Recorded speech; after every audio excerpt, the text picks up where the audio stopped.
제 이름은 한정임, 올해로 65입니다. 돌이켜보면 제 인생의 절반은 오래된 병원의 야간 청소부로 보냈더군요.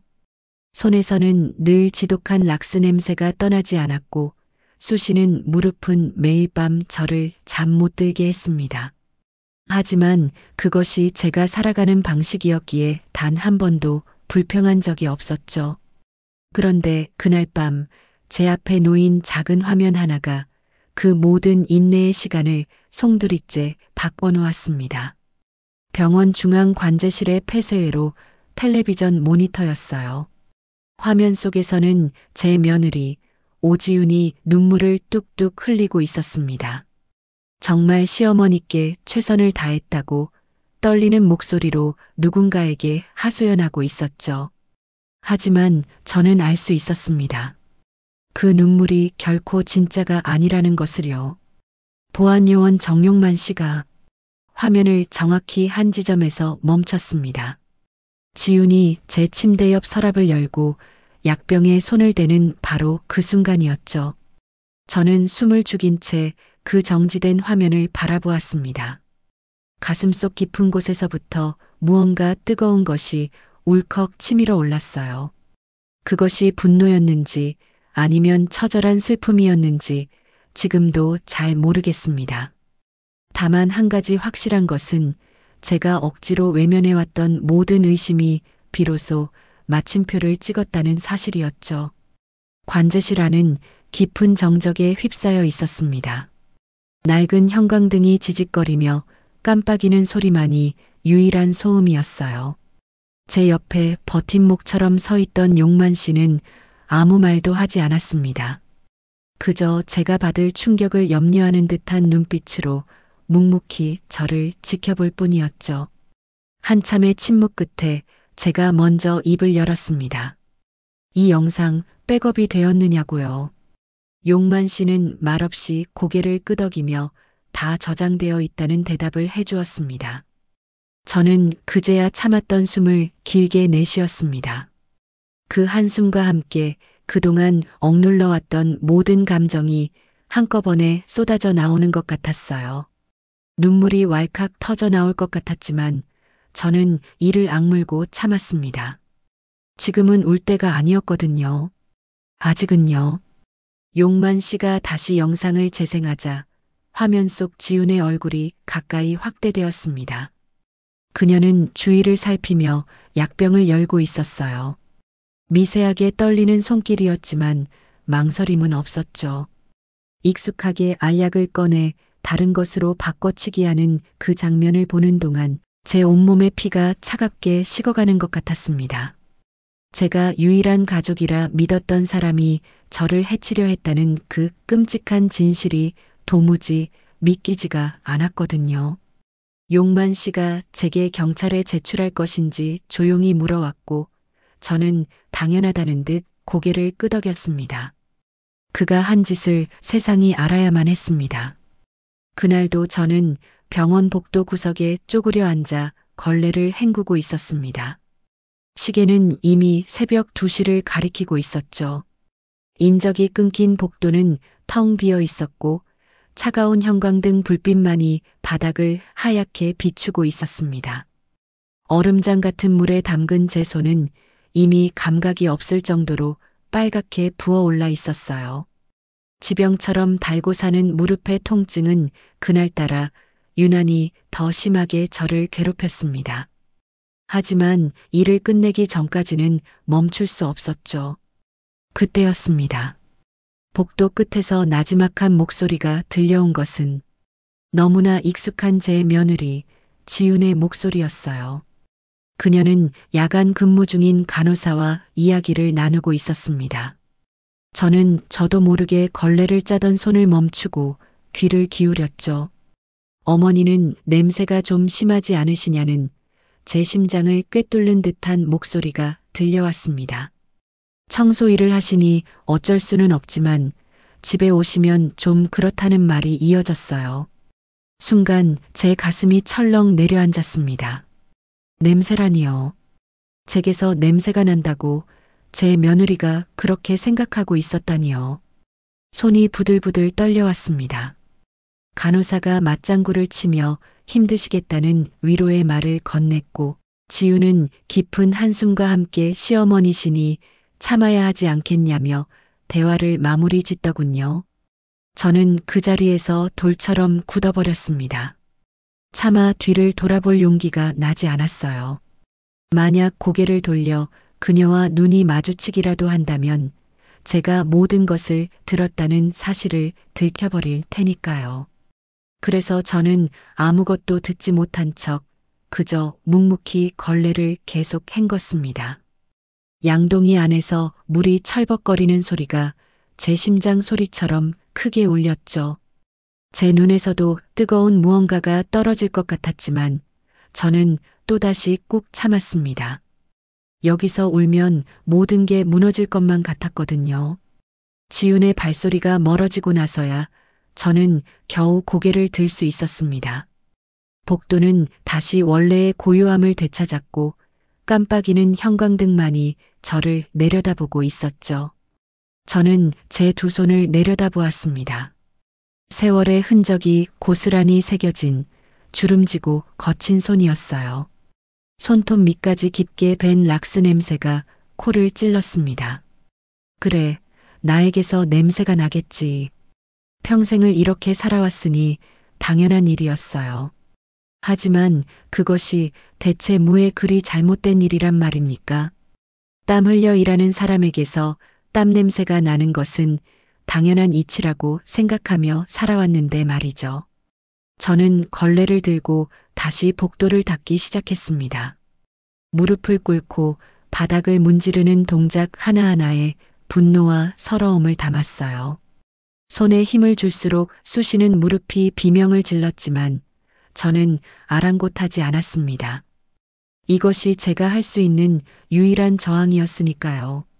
집으로 돌아온 것은 새벽 5시가 다 된 시간이었습니다. 지우는 아직 깊은 잠에 빠져 있었죠. 저는 조용히 제 방으로 들어가 침대에 누웠지만 좀처럼 잠이 오지 않았습니다. 어둠 속에서 천장을 바라보며 지훈의 말을 곱씹었어요. 가슴이 돌덩이를 얹은 듯 답답해져 왔습니다.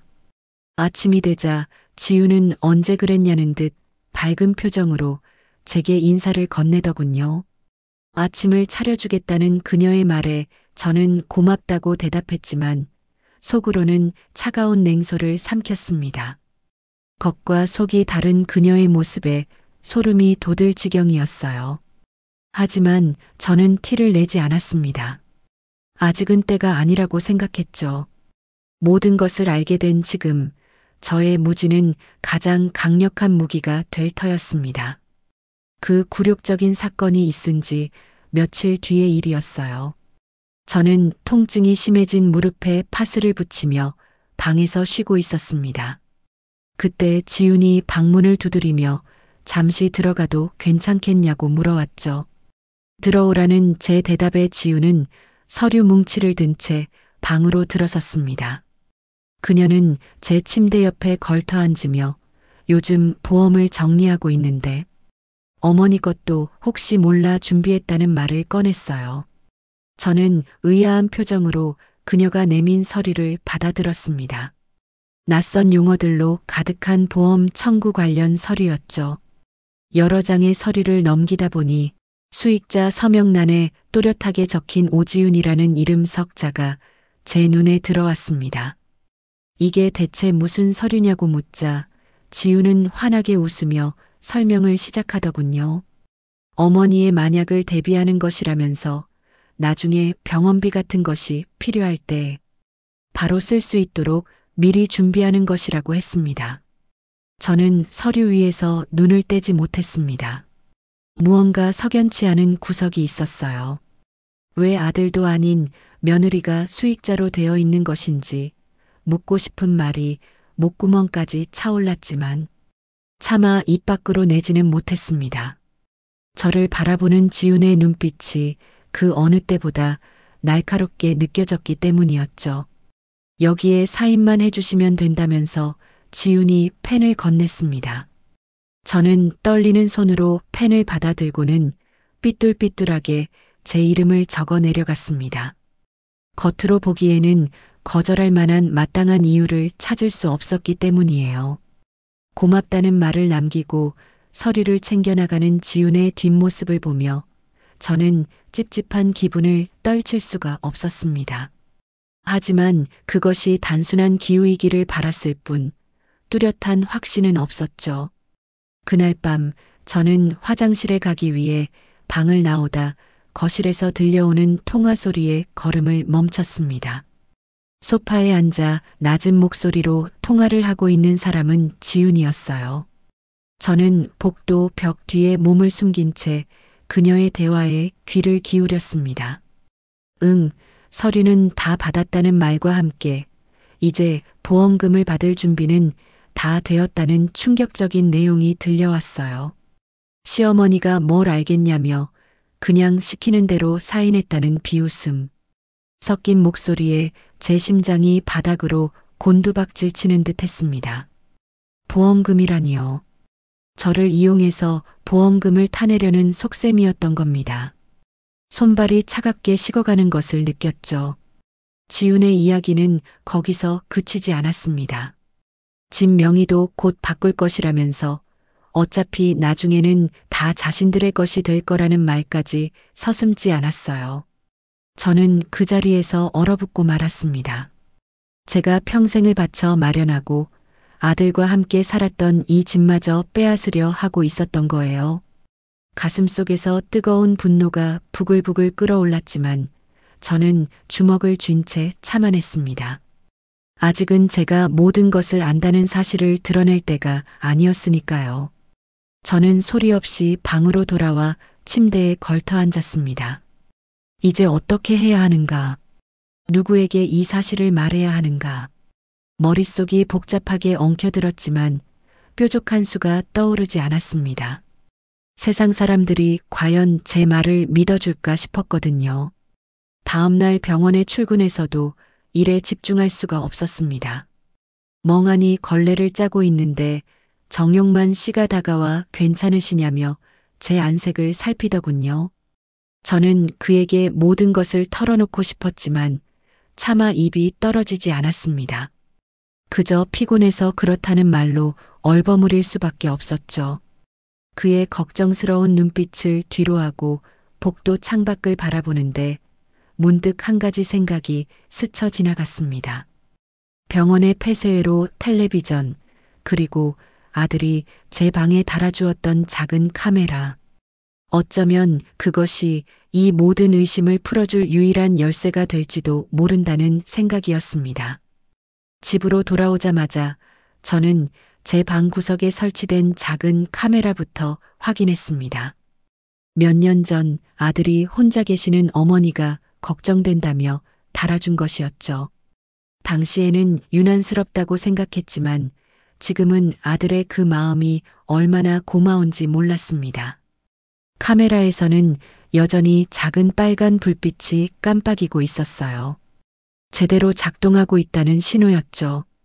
문득 만약 지훈이 제 방에서 무언가 이상한 짓을 한다면 이 카메라에 모든 것이 찍히지 않을까 하는 기대 섞인 예감이 들었습니다. 그리고 며칠 뒤 저의 그 예감은 끔찍한 현실이 되어 나타났습니다. 그날 저는 무릎 통증이 너무 심해 병원에 가지 못하고 집에 남아 있었어요. 지훈에게는 병원에 간다고 거짓말을 해둔 상태였죠. 아니나 다를까 제가 병원에 갔을 것이라 생각한 지훈이 조심스럽게 제 방으로 들어서는 것을 복도에 숨어 지켜볼 수 있었습니다. 지훈은 익숙한 듯 제 침대 옆 서랍을 열고 약통을 꺼내 들더군요. 제가 매일 아침 저녁으로 복용하는 혈압약이었습니다. 도대체 뭘 하려는 것인지 제 심장이 미친 듯이 뛰기 시작했어요. 지훈은 약통 뚜껑을 열어 안에 있던 분홍색 알약들을 손바닥에 쏟아냈습니다. 그리고는 가방에서 또 다른 작은 약통을 꺼내더니 그 안에 있던 정체불명의 흰색 알약들을 제 약통에 채워넣기 시작했어요. 저는 숨을 쉬는 것조차 잊은 채 그 광경을 지켜보았습니다. 약을 제 생명과도 같은 약을 바꿔치기 하고 있었던 겁니다. 온몸이 사시나무처럼 떨렸지만 저는 움직일 수 없었어요. 이 끔찍한 범죄의 현장을 똑똑히 기록해야만 했으니까요. 지훈이 약통을 다시 서랍에 넣고 방을 나간 뒤에야 저는 기다렸다는 듯이 방으로 달려 들어갔습니다. 서랍을 열어 약통을 확인하니 원래의 분홍색 약은 온데간데 없고 낯선 흰색 알약들만이 가득 들어 있었어요. 손이 떨려 약통을 바닥에 떨어뜨릴 뻔했습니다. 이것은 사람이 할 짓이 아니었어요. 저는 그 자리에 주저앉고 말았습니다. 쿵 하고 무릎이 바닥에 부딪히며 극심한 통증이 밀려왔지만 그보다 더한 심장의 통증에 비할 바가 아니었죠. 결국 참았던 눈물이 터져 나왔습니다. 지난 세월 동안 단 한 번도 소리내어 울어본 적이 없었는데 그날만큼은 멈출 수가 없었어요. 내가 대체 무엇을 그리 잘못했기에 며느리가 나를 죽이려고까지 하는 것일까? 서러움과 배신감에 한참을 목 놓아 울었습니다. 눈물이 마를 때쯤 저는 자리에서 일어났습니다. 약통을 들고 화장실로 가 싱크대에 흰색 알약들을 모두 쏟아부었어요. 배수구 아래로 사라지는 약들을 보며 제 안에 무언가가 차갑게 식어가는 것을 느꼈습니다. 이제 모든 것이 확실해졌어요. 지우는 저를 제거하려 하고 있었습니다. 거울에 비친 제 모습은 눈이 퉁혈되고 얼굴은 헬쑥했지만 눈빛만큼은 그 어느 때보다 형형하게 빛나고 있었죠. 이대로 가만히 당할 수만은 없었습니다. 그날 밤 저는 비장한 각오로 병원 관제실의 용만 씨를 찾아갔습니다. 자초지종을 설명하고 제 집 카메라 영상을 함께 확인해 달라고 부탁했죠. 제 이야기를 들은 용만 씨의 얼굴은 심각하게 굳어졌습니다. 우리는 함께 핸드폰 앱을 통해 영상을 확인했고 그 안에는 지훈이 제 약을 바꿔치기 하는 장면이 너무나도 선명하게 기록되어 있었습니다. 이것은 명백한 증거라고 당장 경찰에 제출해야 한다는 용만 씨의 말에 저는 고개를 끄덕였습니다. 그의 도움으로 영상은 안전하게 백업되었죠. 이제 남은 것은 이 진실을 세상에 드러내는 것뿐이었습니다. 그러나 제가 모든 것을 밝히기로 결심한 지 불과 일주일 만에 세상이 무너지는 듯한 끔찍한 일이 벌어지고 말았습니다. 제 하나뿐인 아들이 퇴근길에 덤프트럭과 충돌하는 대형 교통사고를 당했다는 연락을 받은 것이었죠. 병원에서 걸려온 전화를 받자마자 저는 다리에 힘이 풀려 그 자리에 주저앉았습니다. 아들이, 제 외아들이 세상을 떠났다는 청천벽력 같은 소식에 숨을 쉴 수조차 없었어요. 정신을 차릴 겨를도 없이 장례식장으로 달려갔습니다. 저보다 먼저 도착해 있던 지우는 눈이 퉁퉁 붓도록 울고 있었죠. 저를 보자마자 달려와 어머니 하고 부르며 저를 부둥켜 안았습니다. 그녀의 몸은 가늘게 떨리고 있었고 저 역시 참았던 울음을 터뜨리고 말았어요. 우리는 그렇게 한참 동안 서로를 의지한 채 울고 또 울었습니다. 젊은 나이에 갑작스럽게 세상을 등진 아들을 위해 수많은 조문객들이 눈물을 흘려주었지만 그 어떤 위로도 제게는 들리지 않았습니다. 저는 그저 환하게 웃고 있는 아들의 영정 사진만을 멍하니 바라볼 뿐이었죠.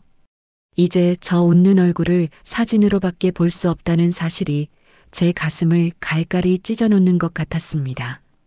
며칠에 걸친 장례를 치르고 아들을 땅에 묻던 날 하늘도 슬피 우는 듯 차가운 비가 내렸습니다.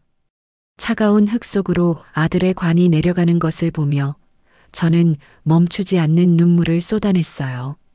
제 옆에서 함께 울고 있던 지훈의 눈물은 그러나 왠지 모르게 진짜처럼 느껴지지 않았습니다. 그저 슬픔을 연기하고 있다는 불길한 느낌을 지울 수가 없었죠. 아들이 사라진 집은 텅 비어버린 제 마음처럼 휑했습니다. 아들의 방문을 열자 아직도 그의 채취가 남아있는 듯하여 저는 아들의 베개를 끌어안고 또다시 오열하고 말았어요. 그날 밤 지훈이 조용히 제 방으로 찾아왔습니다. 저와 할 이야기가 있다면서요. 그녀는 장례 비용이 생각보다 많이 들었고 앞으로의 생활비도 걱정된다는 말을 조심스럽게 꺼냈습니다. 그래서 하고 싶은 말이 무엇이냐고 묻자 그녀는 제 명의로 된 이 집을 파는 것이 어떻겠냐는 실로 기가 막힌 제안을 하더군요. 저는 숨이 턱 막히는 것을 느꼈습니다. 아들이 죽은 지 얼마나 되었다고 제가 평생을 살아온 이 집을 팔자는 말을 할 수 있는 것일까요? 저는 단호하게 안 된다고 말했습니다. 그러자 지훈의 표정이 싸늘하게 굳어지더군요.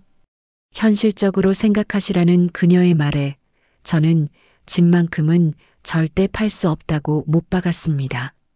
지훈은 알겠다는 말과 함께 한숨을 쉬며 방을 나갔고 저는 그녀의 뻔뻔함에 주먹을 부르진 채 치를 떨어야 했습니다. 아들을 잃은 슬픔과 며느리를 향한 의심이 뒤섞여 제 마음은 한치 앞도 보이지 않는 어둠 속에 갇혀버린 듯 했습니다. 이대로는 안 되겠다는 생각에 저는 다음날 아침 용만 씨에게 전화를 걸었어요. 백업해둔 영상이 곧 필요하게 될 것 같다고 며느리가 무언가 꾸미고 있는 것 같다고 말했죠. 용만 씨는 제게 조심하라는 당부의 말을 잊지 않았습니다. 전화를 끊고 거울을 보니 그 며칠 사이에 제 얼굴은 말이 아닐 정도로 수척해져 있었습니다. 하지만 퀭한 눈동자만큼은 그 어느 때보다 또렷하게 빛나고 있었죠. 이제 더 이상 물러설 곳이 없었습니다. 지훈과의 마지막 싸움을 준비해야만 했습니다. 아들의 장례를 치른 지 한 달쯤 지났을 무렵이었어요. 저는 슬픔을 잊기 위해 혹은 제 정신을 붙들기 위해 병원 청소 일을 계속하고 있었습니다. 그날도 텅 빈 복도를 닦고 있는데 용만 씨가 다급한 표정으로 다가와 저를 관제실로 불렀죠. 보여줄 것이 있다는 그의 말에 저는 말없이 걸레를 내려놓고 그를 따라 나섰습니다. 관제실의 여러 모니터 중 하나에 용만 씨가 며칠 전 날짜의 영상을 띄웠습니다. 화면에는 제 집 거실에서 누군가와 전화 통화를 하고 있는 지훈의 모습이 보였어요. 놀랍게도 소리까지 선명하게 녹음되고 있었죠. 시어머니의 보험금이 곧 나올 것이라며 장례보험과 생명보험을 합치면 5천만 원쯤 된다는 지훈의 목소리가 제 귀에 날아와 박혔습니다. 제 심장이 쿵 하고 내려앉는 소리가 들리는 듯 했어요. 그녀의 악행은 거기서 그치지 않았습니다. 집도 곧 처분할 것이라면서 시어머니가 정신없을 때 서류 몇 개를 더 끼워 넣어 동의를 받으면 그만이라는 말까지 서슴지 않았죠. 저는 저도 모르게 입을 틀어막았습니다. 숨이 막힐 듯한 배신감에 온몸이 떨려왔어요. 용만 씨는 더 결정적인 것이 있다며 다른 영상을 틀었습니다. 제 침실을 비추는 카메라 영상이었죠. 그 안에는 지훈이 약병을 열어 제 혈압약을 다른 약으로 바꿔치기 하는 장면이 고스란히 담겨 있었습니다. 그녀의 얼굴과 손동작 하나하나가 너무나도 선명하게 찍혀 있었어요. 이제 그 누구도 그녀의 범죄를 부인할 수 없게 된 것입니다. 용만 씨가 작은 저장 장치 하나를 제게 건네며 여기에 모든 영상을 복사해 두었다고 말했습니다. 원본 역시 서버에 안전하게 보관되어 있다는 말도 덧붙였죠. 저는 떨리는 손으로 그 작은 물건을 받아쥐었습니다. 이 보잘것없는 물건 하나가 제 기나긴 고통을 끝내줄 것이라 생각하니 가슴속에서 뜨거운 무언가가 치밀어 올랐어요. 집으로 돌아오니 지훈은 아무것도 모른 채 거실에서 텔레비전을 보고 있었습니다. 저를 발견하고는 환하게 웃으며 식사를 차려주겠다고 하더군요. 저는 그 가증스러운 미소를 마주하며 이제 혼자 먹겠다는 말로 그녀의 제안을 거절했습니다. 그리고는 제 방으로 들어가 문을 굳게 닫았죠. 침대에 앉아 손안의 저장 장치를 내려다보았습니다. 이 안에는 지훈의 모든 거짓말과 배신, 그리고 추악한 범죄의 증거가 담겨 있었어요. 저는 오랜만에 입가에 미소를 띄었습니다. 용만 씨의 말처럼 세상의 어떤 거짓도 영원히 진실을 가릴 수는 없는 법이었으니까요. 다음 날 저는 곧장 경찰서로 향했습니다. 담당 형사를 만나 그동안 있었던 모든 일을 털어놓고 증거가 담긴 저장 장치를 제출했죠. 영상을 확인한 형사는 이것만으로도 충분한 증거가 된다며 즉시 수사에 착수하겠다는 말을 해주었습니다. 저는 비로소 안도의 한숨을 내쉴 수 있었어요. 며칠 뒤 지훈에게 경찰서 출석 요구서가 전달되었습니다. 그날 저녁 지훈은 창백하게 질린 얼굴로 제 방에 달려와 이게 대체 무슨 일이냐며 소리쳤죠. 저는 침대에 앉은 채 그녀를 차갑게 바라보며 내가 한 짓 때문이라고 말했습니다. 지훈은 무슨 소리냐며 끝까지 발뺌했지만 저는 그녀의 말을 가로막고 증거가 다 있다고 폐쇄회로 텔레비전에 모든 것이 찍혔다고 말해주었어요. 그 순간 지훈은 그 자리에 주저앉아 눈물을 쏟아내기 시작했습니다. 하지만 저는 더 이상 흔들리지 않았어요. 그 눈물이 또 다른 연기라는 것을 이미 알고 있었으니까요. 그로부터 2달 뒤 마침내 재판이 시작되었습니다. 법정에 증인으로 섰을 때 저는 두려움에 온몸이 떨렸지만 제 곁에는 용만 씨가 함께 있었고 손에는 완벽한 증거가 들려 있었기에 용기를 낼 수 있었죠. 검사는 피고인이 고의로 피해자의 약물을 바꿔치기 했으며 이는 명백한 살인 미수 행위에 해당한다고 주장했습니다. 지훈의 변호사는 제 의뢰인은 단지 시어머니를 돕고자 했을 뿐이라며 뻔뻔한 변명을 늘어놓았어요. 그 순간 검사가 법정의 대형 화면에 문제의 영상을 재생했습니다. 화면 가득 지훈이 제 약병을 몰래 바꾸는 장면이 나타나자 법정 안은 순식간에 술렁이기 시작했죠. 주위를 살피며 약을 바꾸는 그녀의 모습은 그 어떤 변명으로도 덮을 수 없을 만큼 명확했습니다. 변호사마저 할 말을 잃고 말았어요. 검사는 연이어 보험 서류와 통화 녹음 파일, 그리고 진명의 이전을 시도했던 문서들을 증거로 제시했습니다. 모든 증거가 지훈의 계획적인 범행을 가리키고 있었죠. 판사가 피고인에게 할 말이 있느냐고 묻자 지훈은 자리에서 일어나 눈물을 흘리며 저는 정말 시어머니를 사랑했다고 그저 도우려고 했던 것뿐이라고 최후의 발악을 했습니다.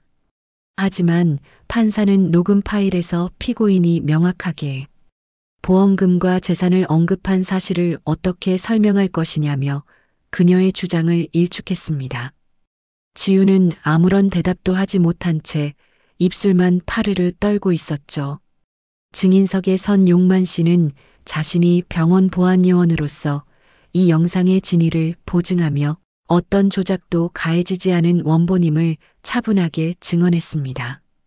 이어서 증인석에 선 저는 며느리가 제 약을 바꾸는 것을 직접 목격했으며 폐쇄회로 텔레비전을 통해 재차 확인했다는 사실을 담담하게 진술했어요.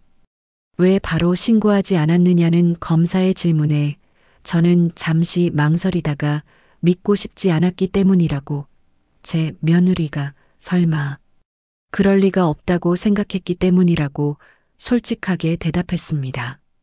마침내 판사가 판결문을 읽기 시작했습니다. 피고인 오지훈을 살인 미수 및 보험 사기 미수, 사문서, 위조 등의 혐의로 징역 5년에 처한다는 선고가 내려지는 순간 지훈은 그 자리에 무너지듯 주저앉아 통곡하기 시작했어요. 하지만 제 마음에는 어떤 감정의 동요도 일어나지 않았습니다. 그저 모든 것이 제자리로 돌아왔다는 생각뿐이었죠. 재판이 끝나고 법정을 나오자 복도에서 저를 기다리고 있던 용만 씨가 수고하셨다는 위로의 말을 건넸습니다. 저는 그에게 당신 덕분이라며 진심으로 고마움을 전했죠. 용만 씨는 정임 씨 스스로가 용기를 내신 것이라며 저를 격려해 주었습니다. 법원 계단을 내려오자 따스한 햇살이 제 얼굴을 비추었습니다. 참으로 오랜만에 느껴보는 온기였어요. 제 가슴을 짓누르던 무거운 돌덩이가 내려간 듯한 해방감이 밀려왔습니다. 집으로 돌아오는 길에 올려다본 하늘에는 구름 사이로 눈부신 햇살이 쏟아져 내리고 있었습니다. 어쩌면 제 아들이 하늘에서 저를 지켜보며 제가 옳은 일을 했다고 말해주고 있는 것은 아닐까 하는 생각이 들었습니다. 재판이 끝나고 석 달쯤 지났을 때 저는 제 인생에서 가장 큰 결심을 했습니다. 오랜 시간 몸담았던 병원 청소 일을 그만두기로 한 것이었죠. 더 이상 제 손에 지독한 락스 냄새를 묻히고 싶지 않았습니다. 원장님께 사직서를 내자 그분은 아쉬워하시면서도 그동안 고생 많았다며 저의 새로운 출발을 응원해 주셨어요. 마지막 근무를 하던 날 용만 씨가 저를 찾아와 앞으로 무엇을 할 계획이냐고 물었습니다. 저는 웃으며 작은 빨래방을 하나 열고 싶다는 제 꿈을 이야기했죠. 이제는 더러운 것이 아니라 깨끗한 것을 다루며 살고 싶다고요. 용만 씨는 좋은 생각이라며 분명히 잘 될 것이라고 저를 격려해 주었습니다. 저는 그 응원을 뒤로하고 다시는 돌아보지 않겠다는 각오로 병원 문을 나섰습니다. 며칠 뒤 저는 아들이 남긴 보험금으로 동네에 작은 가게 하나를 계약했습니다. 큰 창으로 햇살이 쏟아져 들어오는 작지만 아늑한 공간이었죠. 그곳에 최신식 세탁기와 건조기를 들여놓고 가게 이름을 깨끗한 하루라고 정했습니다. 개업 첫날 몇몇 동네 아주머니들이 호기심 어린 얼굴로 가게를 찾아주셨어요. 저는 정성을 다해 그분들의 빨래를 받았고 세탁기에 빨랫감을 넣고 버튼을 눌렀습니다.